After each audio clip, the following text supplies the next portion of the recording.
المطلق. طيب. المسلسلات التي اليوم نشاهدها عبر الفضائيات، سواء يعني عبر الدراما الخليجية التي تخرج فيها الأستاذ علي، أو عبر السينما المصرية التي تثني عليها في بعض المقالات. يعني أنا حقيقة قرأت بعض المقالات للأستاذ علي الدويان، وذكر منها يعني بعض المغالطات. يقول يعني وقد أصبحت المرأة، هذه ذكرها في صحيفة المشهد. نعم. قال وقد أصبحت المرأة السعودية فنانة ولها بصمتها في الدراما، أليس كذلك؟ طيب خلينا نشوف على الأستاذ علي، تفضل.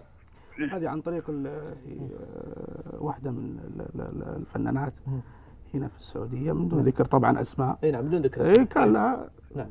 لا، اسمها هيفا منصور، نصيت عليها يا شيخ. مذكور اسمها. طيب الشيخ مشعل انا خليني بس باخذ من النقاط من الاخ علي.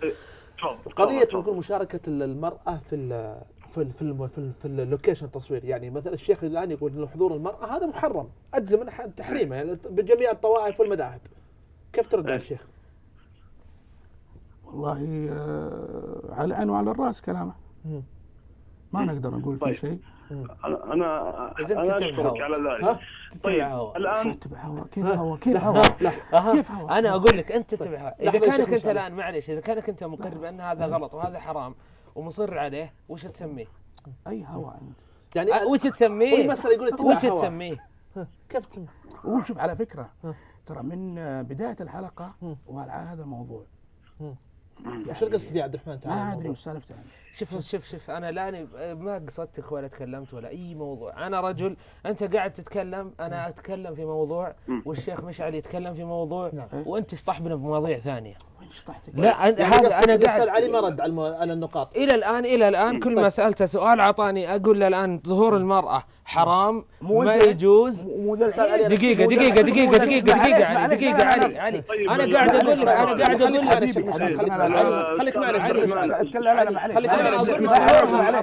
لا شوف خالد، يعني معليش وإذا بيتكلم بعد المنطقية دي أنا معليش أنا أستأذن. لا أنا أستأذن معليش. لا معليش. أستاذ علي، لا عفوا الأستاذ خالد كذلك يعني من الأمور بعد المنطقية دي. لا تفضل قاعد يتكلم على أنت اللي تفقد المنطقية. أي منطقية أنت؟ أنا أتكلم معاك أقول لك ظهور المرأة حرام. اجلس أستاذ علي. ظهورها حرام، تجي تقول لي إن في مشهد ياخذ قص من هنا وقص من هنا. خلي معليش هدي أعصابك، ليش تنرفزت يا أخي؟ من بداية يا أستاذ خالد، من بداية اللقاء. الأستاذ خالد اليمني. تفضل الأستاذ خالد اليمني. إذا لعلي أنا أسردها يعني. المخالفات الشرعية.